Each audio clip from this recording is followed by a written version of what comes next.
বানাও যেই বন্ধু ভালো সময় হবে আয়না এবং খারাপ সময় হবে ছায়া। কারণ ছায়া কখনো পিছু ছাড়ে না, আর আয়না কখনো মিথ্যা বলে না। যুবক ভাইরা ঠিক কিনা বলো? দেখো যুবক ভাইরা, ওয়াজ মাহফিল ইউটিউবে আপলোড যায় ফুল, বাট এই যারা টিকটক চালায়, ফেসবুক চালায়, রিলস বানায়, এরা খালি দেখবেন প্রেমের কথাই আপলোড দেয়। হ্যাঁ, 1.5 ঘন্টা 1 ঘন্টা যে নামাজ নিয়ে বলছি, তাফসীর করছি, সবর নিয়ে বলছি, এত কিছু বলছি, এটা সহজে মানুষ দেখতে চায় না। ওই যে দিন সে দেখবেন 30 সেকেন্ডের একটা বক্তব্য, অথবা অ্যাটলিস্ট 10 থেকে 15 সেকেন্ড, ওইটা দেখবেন কালকে ভাইরাল হয়ে যাবে।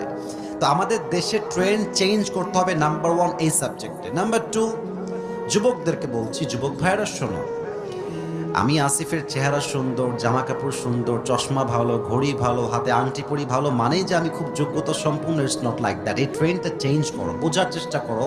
চেহারায় সুন্দর হইলেই কিন্তু আমলে সুন্দর হয় না যুবক ভাইয়ারা।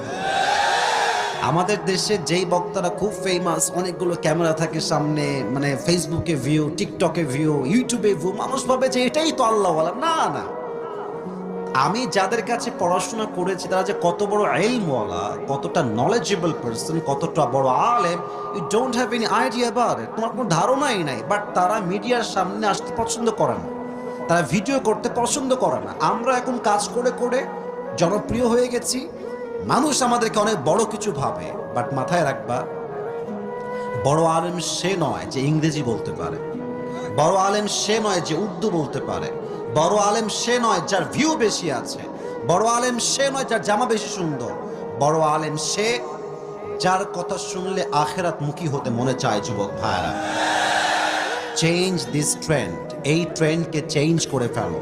তুমি সেই ওয়াইজের ওয়াজ শুনবা যাকে দেখলে দুনিয়ার কথা নয়, আখেরাতের কথা তোমার স্মরণ হয়। যুবক ভাইরা ঠিক কিনা বলো?